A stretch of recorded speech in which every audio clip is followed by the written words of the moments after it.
तो यार कल हमने बात करी थी हिंदी के इंपॉर्टेंट टॉपिक के बारे में। ठीक है, हिंदी का इंपॉर्टेंट टॉपिक था जो था समास से रिलेटेड। ठीक है, कल हमने समास कंप्लीटली पूरा कर दिया। जितने भी समास होते हैं जैसे अव्ययी भाव समास, तत्पुरुष समास, कर्मधारय समास, द्विगु समास, द्वंद्व समास और बहुव्रीहि समास, तो छह के छह समास हमने कल कंप्लीट कर दिए थे और उसके इंपॉर्टेंट एमसीक्यूज भी हमने करे थे। लेकिन आज का जो हमारा चैप्टर होगा वो होगा हमारा संज्ञा। ठीक है, ये हमारा चौथा प्रैक्टिस सेट है, मतलब चौथा चैप्टर होगा संज्ञा। तो हम संज्ञा के कुछ इंपॉर्टेंट क्वेश्चंस देखेंगे।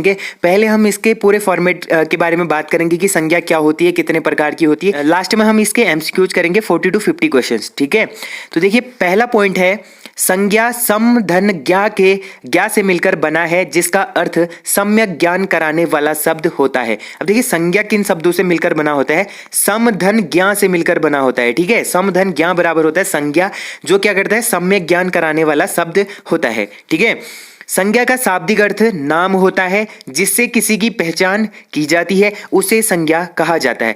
ऐसे बोला जा सकता है कि किसी वस्तु प्राणी या किसी वस्तु प्राणी स्थान आदि के नाम को संज्ञा कहा जाता है। मतलब किसी भी चीज का नाम होता है तो उसको संज्ञा कहते हैं। जैसे कोई वस्तु है, स्थान है, भाव है, प्राणी है, ये सारे क्या होते हैं? संज्ञा कहलाते हैं। ठीक है, अब उदाहरण के लिए देखिए कुर्सी है, देहरादून है, मिठास है, ये क्या है? इनके नाम है। तो मतलब इसका मतलब ये क्या है? संज्ञा है।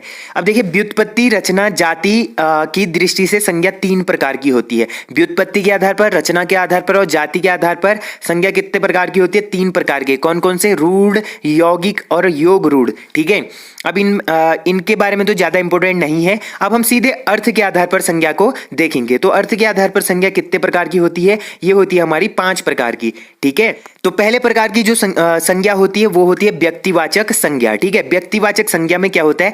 इससे किसी व्यक्ति, वस्तु या स्थान का बोध होता है। जैसे श्याम, राधा, इलाहाबाद। देखिए व्यक्तिवाचक संज्ञा का मतलब होता है किसी पर्सनल व्यक्ति या फिर किसी स्थान को जो चीज इंडिकेट करता है उसको बोलते हैं व्यक्तिवाचक, जो सिर्फ एक ही चीज से रिलेटेड हो। ठीक है, जैसे श्याम है तो श्याम एक ही चीज है ना, श्याम है, राधा है, इलाहाबाद है, ये फिक्स एक चीज का नाम है, तो इसको बोलते हैं व्यक्तिवाचक संज्ञा। फिर आता है जातिवाचक संज्ञा। अब जातिवाचक संज्ञा क्या होता है? यह संज्ञा किसी वस्तु की पूरी जाति का बोध कराती है। ठीक है, उसे कहते हैं जातिवाचक संज्ञा। जातिवाचक संज्ञा का मतलब पूरी जाति को, किसी भी चीज की पूरी जाति को जो डिनोट करता है, पूरी जाति को इंडिकेट कर रहा है, तो उसको बोलेंगे जातिवाचक संज्ञा। जैसे देखिए लड़का, अब लड़का बोल रहे ना, नाम तो नहीं है उसका कुछ फिक्स, लड़का बोले तो कोई भी हो सकता है, पूरे लड़के कम्युनिटी को ही वो इंडिकेट कर रहा है। मतलब लड़का बोला तो पूरे लड़के कम्युनिटी होती है जो लड़कों की, वो पूरे को इंडिकेट कर रहा है। वैसे लड़की है पशु, अब पशु बोल रहे हैं तो पूरे पशुओं की जो कम्युनिटी होती है उसको इंडिकेट कर रहा है। पशु में तो हाथी, घोड़ा, बैल, भैंस सब आते हैं ना। तो वैसी नदी है, नदियां भी बहुत सारी हैं इंडिया में, पूरे देश में, तो इसको बोलेंगे जातिवाचक संज्ञा। ठीक है, अब देखिए द्रव्यवाचक संज्ञा क्या होता है? द्रव्यवाचक संज्ञा का मतलब होता है सामग्री का बोध होता है जिसमें कोई वस्तु जैसे बनी होती है, ठोस, द्रव या गैस, तीनों पदार्थ इस संज्ञा के अंतर्गत आते हैं। अब देखिए द्रव्यवाचक संज्ञा मतलब इसमें सामग्री का बोध होता है कि मतलब कितना है, 1 किलो है, 5 किलो है, या फिर 10 लीटर है, या फिर संख्या में 1 है, 2 है, 10 है। तो इस तरीके की मतलब उसको इंडिकेट कर रहा है कि 5 लड़के, 50 लड़के, या फिर 1 किलो चीनी, या 5 किलो दाल, या 10 लीटर तेल। तो मतलब ये क्या कर रहा है? उसको जो सामग्री है, मतलब जो भी चीज है उसके क्वांटिटी को दिखा रहा है, मतलब उसके मतलब क्वांटिटी को दिखा रहा है कि कितनी चीज, क्या चीज है करके ना। तो ये क्या होता है? द्रव्यवाचक संज्ञा होता है, जो तीनों मतलब अवस्थाओं में हो सकता है। ये ठोस में भी हो सकता है, द्रव्य में भी हो सकता है और गैस में भी हो सकता है। ठीक है, जैसे सोना है, लोहा है, घी है, ऑक्सीजन है, धुआं है।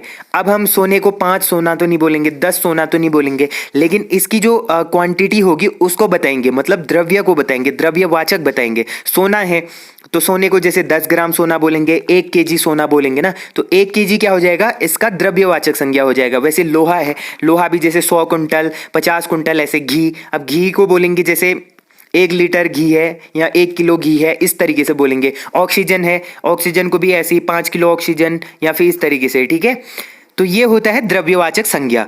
अब समूहवाचक संज्ञा की बात करें तो समूहवाचक संज्ञा का मतलब होता है कि यह किसी विशेष व्यक्ति का बोध न कराकर पूरे समूह का बोध कराता है। अब जैसे हमने पढ़ा था जातिवाचक, जातिवाचक में क्या था, वो किसी व्यक्ति या किसी चीज की जाति को डिनोट कर रहा था, इंडिकेट कर रहा था। लेकिन समूहवाचक में मतलब किसी भी चीज का पूरा समूह दिखाएगा तो उसको बोला जाता है। जैसे एक परिवार है, परिवार में जैसे 6-7 लोग रहते तो पूरा समूह हो गया वो, ठीक है, समूहवाचक। परिवार क्या हो गया, पूरा समूहवाचक हो गया। तो ये एक विशेष व्यक्ति का बोध न कराकर पूरे समूह का बोध कराता है, उसको बोलते हैं समूहवाचक संज्ञा। अब देखिए जैसे सभा है, परिवार है, पुलिस है, सेना है, टीम है, संसद है, ये सब क्या है, समूहवाचक। जैसे सभा है, सभा में काफी लोग होते हैं तो मतलब उसके पूरे समूह को डिनोट कर रहा है। और जैसे परिवार है, पुलिस बोले तो पुलिस एक व्यक्ति नहीं होता, पुलिस पूरी फोर्स आ जाएगी उसमें, ठीक है, जितने भी होते हैं।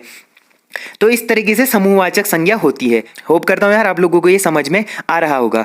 तो देखिए अगला पॉइंट है भाववाचक संज्ञा। आप देखिए भाववाचक संज्ञा क्या होता है। भाववाचक संज्ञा में किसी व्यक्ति या वस्तु के गुण या दोष एवं भावों का बोध कराने वाले शब्द निहित रहते हैं। मतलब भाववाचक संज्ञा में किसी की भावना को प्रकट करेंगे या उसके वस्तु, कोई भी वस्तु है तो उसके गुणों को हम इंडिकेट करेंगे या दोषों को क्या करेंगे, इंडिकेट करेंगे, ठीक है, उसकी विशेषता बताएंगे। अब जैसे वीरता, अब किसी आदमी है, कोई आर्मी में सैनिक है, कहीं भी है तो उसकी वीरता को प्रदर्शित कर रहे हैं। मतलब कोई आदमी है वो वीर है तो मतलब उसकी क्या हो गई, वो भावना को प्रदर्शित कर दिया, भाववाचक। वैसे पुरुष तत्व, ठीक है, पुरुषत्व मतलब वो पुरुष है तो उसके भावना को प्रदर्शित कर रहे हैं। लालिमा, मिठास, यौवन, ये सब चीजें क्या हो गई, भाववाचक संज्ञा के अंतर्गत आती है। अब देखिए भाववाचक संज्ञा शब्द में बदलने के लिए आउ, त्व, वन, अन, ई, ता, हट का प्रयोग होता है, ठीक है।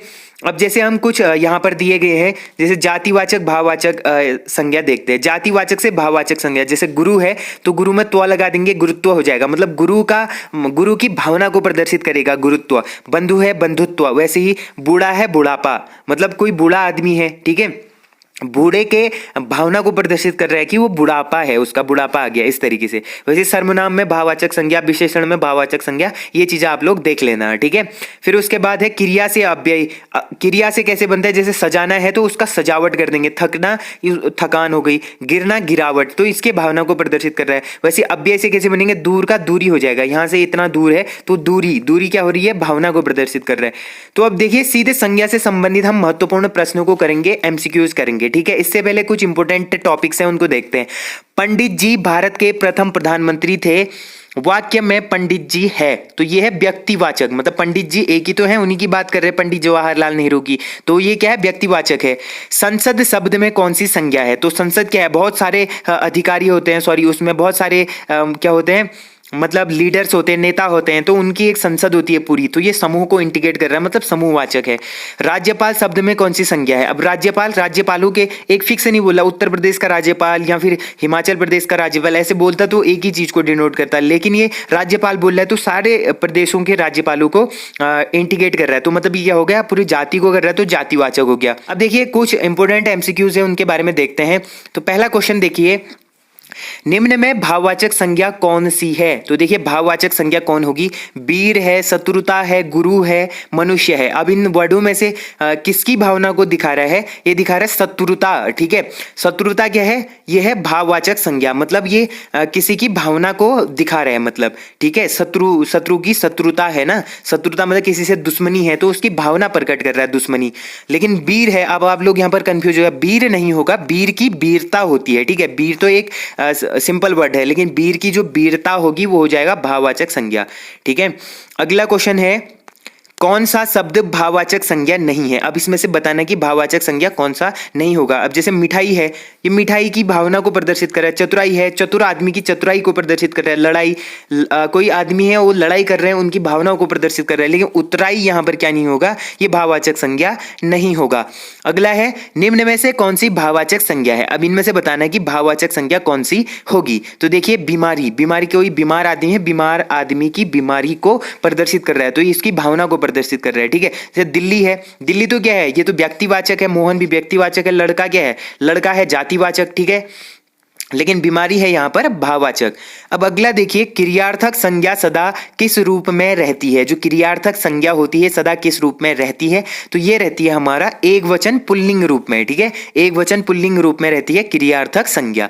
अगला है मीठा की भाववाचक संज्ञा होगी, तो मीठा की भाववाचक संज्ञा क्या हो जाएगी? ये हो जाएगी हमारी मिठास, मतलब मीठा है तो उसकी मिठास को प्रदर्शित कर रहे हैं। सुंदरता में संज्ञा है, तो सुंदरता में कौन सी संज्ञा है? इसमें हो जाएगी भाववाचक, मतलब किसी सुंदर व्यक्ति या स्त्री पुरुष जो भी है उनकी सुंदरता को प्रदर्शित कर रहा है, उसकी भावना को प्रदर्शित कर रहा है, ठीक है। अगला है निम्नलिखित में से कौन सा शब्द जातिवाचक संज्ञा नहीं है? तो इनमें से जातिवाचक कौन सा नहीं होगा? देखिए सुंदर है ना, सुंदर जातिवाचक नहीं है। सुंदर क्या है? ये तो व्यक्तिवाचक है, किसी सुंदर व्यक्ति की बात कर रहे हैं, ठीक है, ये किसी जाति को नहीं दिखा रहा है। सुंदरता होता तो भावना को प्रदर्शित करता, ठीक है। सुंदर क्या है? ये व्यक्तिवाचक है। अब देखिए बालक है, बालक क्या है? ये जातिवाचक है। ये बालक क्या कर रहा है? पूरी जाति, बालक जाति को वो कर रहा है इंटीग्रेट। जवान है, पूरे जवान जाति को कर रहा है। मनुष्य है, मनुष्य जाति को कर रहा है, ठीक है। तो ये तीनों हैं हमारे जातिवाचक, लेकिन सुंदर नहीं होगा जातिवाचक, ठीक है।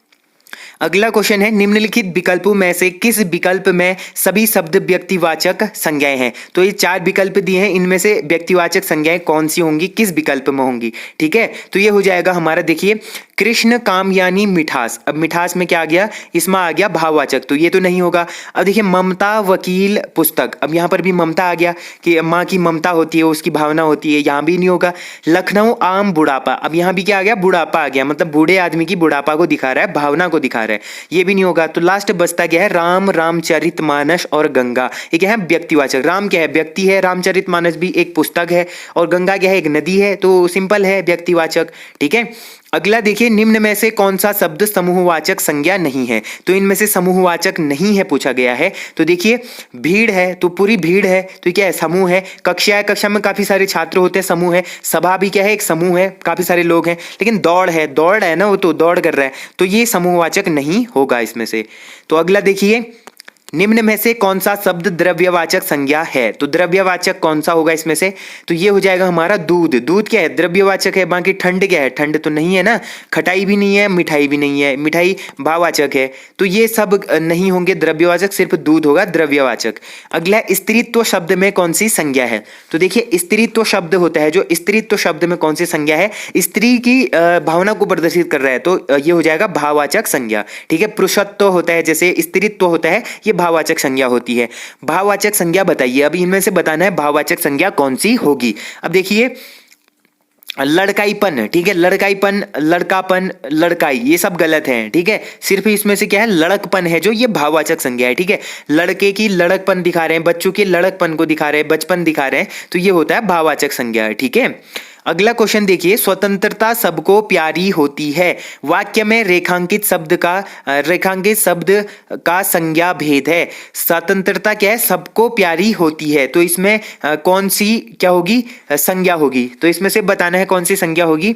अब देखिए यहाँ पर प्यारी, ठीक है, यहाँ पर प्यारी होगा, यहाँ पर हट गया होगा। तो देखिए स्वतंत्रता सबको प्यारी होती है, तो प्यारी क्या दिखा रहा है? किसी मतलब स्वतंत्रता की भावना को प्रदर्शित कर रहा है। कैसा होता है? प्यारा होता है, मतलब भाववाचक संज्ञा यहाँ पर होगा, ठीक है। भाववाचक संज्ञा यहाँ पर होगा, क्योंकि प्यारी क्या होती है? भाववाचक संज्ञा होती है। अब अगला देखिए, निम्नलिखित में से किस विकल्प में सभी शब्द भाववाचक संज्ञा शब्द हैं, ठीक है। तो इन सभी शब्दों में से भाववाचक संज्ञा शब्द कौन सा होगा? तो ये हो जाएगा हमारा, देखिए जवानी है, और खटास है, पुस्तक है, गंगा। अब देखिए गंगा तो यहाँ पर भाववाचक संज्ञा नहीं है, ठीक है, पुस्तक भी नहीं है, ये भाववाचक नहीं है, ये तो व्यक्तिवाचक है।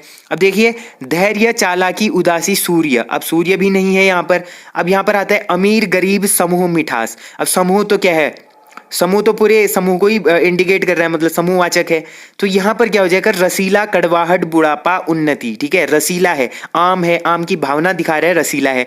कड़वाहट मतलब करेला है, उसकी भावना को दिखा रहा है, कड़वाहट। बुढ़ापा, बुढ़ा है, उसकी भावना को दिखा रहा है, बुढ़ापा। उन्नति, कोई व्यक्ति अपने किसी क्षेत्र में उन्नति कर रहा है, प्रोग्रेस कर रहा है, तो उसकी भावना को प्रदर्शित कर रहा है। तो इसका ऑप्शन भी हो जाएगा राइट आंसर, क्योंकि ये सारे क्या है? भाववाचक संज्ञा है। अब सीधे अगले क्वेश्चन की ओर देखते हैं। अगला क्वेश्चन है हमारा, पशु चर रहे हैं रेखांकित पद है। अब देखिए पशु चर रहे हैं, इसमें से जो रेखांकित पद है ये क्या होगा, ठीक है, तो ये हो जाएगा हमारा जातिवाचक संज्ञा। अब पशुओं की जाति को ही इंडिकेट कर रहा है ना, तो पशु क्या है, जातिवाचक संज्ञा है।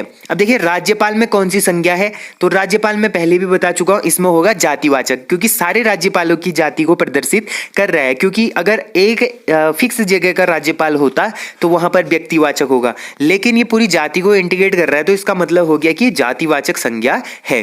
अब देखिए हरियाली है, तो हरियाली किस प्रकार की संज्ञा होगी, तो हरियाली में होगी भाववाचक संज्ञा। अब जैसे खेत है, खेतों में हरियाली आती है, धान है, धान के पौधे हैं, उनमें हरियाली आती है, पेड़ों में हरियाली आती है, तो उनकी भावना को प्रदर्शित करता है। तो हरियाली वर्ड क्या हो जाएगा, भाववाचक संज्ञा हो जाएगी, क्योंकि किसी क्या कर रहा है, भावना को प्रदर्शित कर रहा है। तो अगला क्वेश्चन है गरीबों की सहायता करो, तो गरीबों की सहायता करो में गरीब शब्द क्या है, तो इसमें से गरीब शब्द क्या होगा, गरीब शब्द हो जाएगा जातिवाचक संज्ञा, ठीक है, क्योंकि गरीबों की पूरी जाति को ही ये क्या कर रहा है, इंडिकेट कर रहा है, मतलब गरीब पूरे जाति को ही है, तो इसलिए जातिवाचक संज्ञा है। अब देखिए बुढ़ापा एक प्रकार का अभिशाप है, तो इसमें कौन सी संज्ञा, बुढ़ापा क्या है, एक प्रकार का अभिशाप है, तो इसमें कौन सी संज्ञा है, इसमें है भाववाचक संज्ञा। तो बुढ़ापा मतलब बुढ़ापा क्या है, किसी इंसान के बुढ़ापे को इंडिकेट कर रहे हैं, मतलब बुढ़ापे को दिखा रहे हैं, तो इसकी भावना प्रदर्शित हो रही है यहां पर। अगला है निम्नलिखित विशेषणों में से संज्ञा को पहचानिए। अब इसमें से विशेषण दिए गए हैं, तो इनमें से संज्ञा को पहचानना है। अब देखिए अनुशासन, अनुशासन क्या है, संज्ञा है, कैसा है, भाववाचक संज्ञा है, ठीक है। अनुशासन मतलब डिसिप्लिन में रहता है, किसी व्यक्ति के भावना को प्रदर्शित कर रहा है कि वो किस तरीके का है, अनुशासन में रहता है, अनुशासित व्यक्ति है, तो अनुशासन क्या हो जाएगी, भाववाचक संज्ञा होगी इसमें से। अब देखिए निम्न में से संज्ञा शब्द है, तो इनमें से संज्ञा को ढूंढना है, संज्ञा शब्द कौन सी होगी, तो सभा, सभा क्या होती है, समूहवाचक, ठीक है, समूहवाचक संज्ञा होती है सभा, तो सभा क्या है, इसमें संज्ञा है। अगला है भाववाचक संज्ञा के अंतर्गत आते हैं, तो भाववाचक संज्ञा के अंतर्गत क्या क्या आते हैं, तो देखिए गुण आते हैं, दोष आते हैं, ठीक है, इसके गुण भी आते हैं, दोष भी आते हैं भाववाचक संज्ञा के अंतर्गत। अगला है इनमें से भाववाचक संज्ञा है, तो भाववाचक संज्ञा इनमें से कौन सी होगी, तो देखिए चिंता, किसी की चिंता कर रहे हैं, टेंशन कर रहे हैं, अपनी भावना को प्रदर्शित कर रहे हैं कि हमें उसके लिए चिंता है, तो भाववाचक संज्ञा हो जाएगी चिंता। अगला है लड़का दौड़ता है, इस वाक्य में लड़का किस संज्ञा का उदाहरण है, तो लड़का दौड़ता है, इस वाक्य में लड़का किस संज्ञा का उदाहरण होगा, तो ये हो जाएगा हमारा जातिवाचक, क्योंकि लड़का क्या कर रहा है, पूरी जाति को ही इंडिकेट कर रहा है, मतलब लड़कों की जाति को कर रहा है। लड़का दौड़ता है, अगर यहाँ पर होता है एक लड़का दौड़ता है, मतलब यहाँ पर आता है श्याम दौड़ता है, राम दौड़ता है, तो वहां पर क्या होता, व्यक्तिवाचक होता, क्योंकि वो व्यक्ति दौड़ रहा होता है ना, फिक्स व्यक्ति। लेकिन लड़का दौड़ता है, लड़का तो दौड़ रहा है, लेकिन कौन लड़का दौड़ रहा है ये नहीं पता, तो इनकी पूरी जाति को ही इंटीग्रेशन हो रहा है, ठीक है। अब देखिए समुद्रगुप्त भारत का नेपोलियन था, यहां नेपोलियन किस प्रकार की संज्ञा का उदाहरण है, तो समुद्रगुप्त भारत का नेपोलियन था, तो नेपोलियन में किस प्रकार की संज्ञा होगी, तो इसमें हो जाएगी हमारा जातिवाचक, ठीक है। नेपोलियन एक ही नहीं था, क्योंकि नेपोलियन बोनापार्ट भी था, तो ये पूरी नेपोलियन जाति को ही इंडिकेट कर रहा है, ठीक है। तो भारत का नेपोलियन है समुद्रगुप्त, तो भारत का नेपोलियन यहां पर जातिवाचक संज्ञा हो जाएगी। अगला है गाय कौन सी संज्ञा है, अब देखिए गाय कौन सी संज्ञा होगी, गाय होगी जातिवाचक संज्ञा, क्योंकि गायों की पूरी जाति को ही ये इंटीग्रेट कर रहा है, ठीक है। गाय है, लड़का है, भैंस है, कुछ भी है, इस तरीके से। बाप का संबंधवाचक संज्ञा रूप होगा, तो बाप का संबंधवाचक संज्ञा रूप क्या होगा, तो इसका संबंधवाचक संज्ञा रूप हो जाएगा हमारा बपौती, ठीक है। बपौती क्या हो जाएगा, संबंधवाचक, बाप का संबंध होगा बपौती से, ठीक है। अगला है मित्र का भाववाचक क्या होगा, तो मित्र की भावना को क्या प्रदर्शित करेगा, ये करेगा मित्रता, ठीक है, मित्रता करेगा, मित्र की भावना को प्रदर्शित। अगला है राष्ट्र की भाववाचक संज्ञा है, तो राष्ट्र की भाववाचक संज्ञा क्या हो जाएगी, ये हो जाएगी हमारा राष्ट्रीयता, ठीक है, राष्ट्र की राष्ट्रीयता। अगला है जिस संज्ञाओं में से एक ही प्रकार की वस्तुओं अथवा व्यक्तियों का बोध हो उन्हें क्या कहते हैं, उनको बोलते हैं व्यक्तिवाचक। जिसमें एक ही वस्तु का बोध हो रहा है या एक ही व्यक्ति का बोध हो रहा है उनको कहते हैं व्यक्तिवाचक संज्ञा। अगला क्वेश्चन है देश को हानि जयचंदू से होती है, रेखांकित में संज्ञा है, तो देश को हानि जयचंदू से होती है, रेखांकित में कौन सी संज्ञा होगी, तो इसमें हो जाएगी हमारा जातिवाचक, क्योंकि जयचंद क्या होते हैं, चोर होते हैं, तो ये चोरों के ही पूरे जाति को ही डिनोट कर रहे हैं, ठीक है। जयचंदू की पूरी जाति को ही क्या कर रहे हैं, इंटीग्रेट कर रहे हैं, इसका मतलब जातिवाचक संज्ञा यहाँ पर होगा। और ये काफी इंपॉर्टेंट क्वेश्चन है, प्रीवियस एग्जाम जो पटवारी का एग्जाम हुआ था, पटवारी के एग्जाम में ये क्वेश्चन पूछा गया था, ठीक है। तो इंपोर्टेंट क्वेश्चन है, इनमें से कौन सा भाववाचक संज्ञा, अब इनमें से देखना हमको भाववाचक संज्ञा कौन सा होगा। तो देखिए बचपन, बचपन क्या है, भाववाचक है, बच्चे के बचपन को दिखा रहा है, बच्चे के बचपन की भावना को दिखा रहा है, तो इसलिए यहाँ पर बचपन क्या है, भाववाचक संज्ञा है। स्त्रीत्व शब्द में कौन सी संज्ञा है, तो स्त्रीत्व में भी क्या है, भाववाचक संज्ञा है, क्योंकि ये स्त्री के भावना को प्रदर्शित कर रहा है, तो इसलिए यहाँ पर क्या होगा, भाववाचक संज्ञा होगी। तो ये थे गाइज आज के कुछ important 40+ important questions with extra fact, और सारे क्लियर मैंने आपको डाउट करा दिए हैं, तो इसमें कोई डाउट आपको नहीं होना चाहिए। तो यार होप करता हूँ आप लोगों को ये वीडियो पसंद आई होगी। वीडियो पसंद आई तो वीडियो को मेक श्योर लाइक जरूर करना, जो लोग चैनल पर नए आ रहे हैं चैनल को सब्सक्राइब जरूर कर देना। और ये सारी अगर आपको PDF चाहिए तो PDF आपको टेलीग्राम पे मिल जाएगी, लिंक होगा डिस्क्रिप्शन में, आप जाके ज्वाइन कर सकते हैं। तो मिलते हैं ऐसे इंटरेस्टिंग वीडियो के साथ, तब तक के लिए take care and bye bye.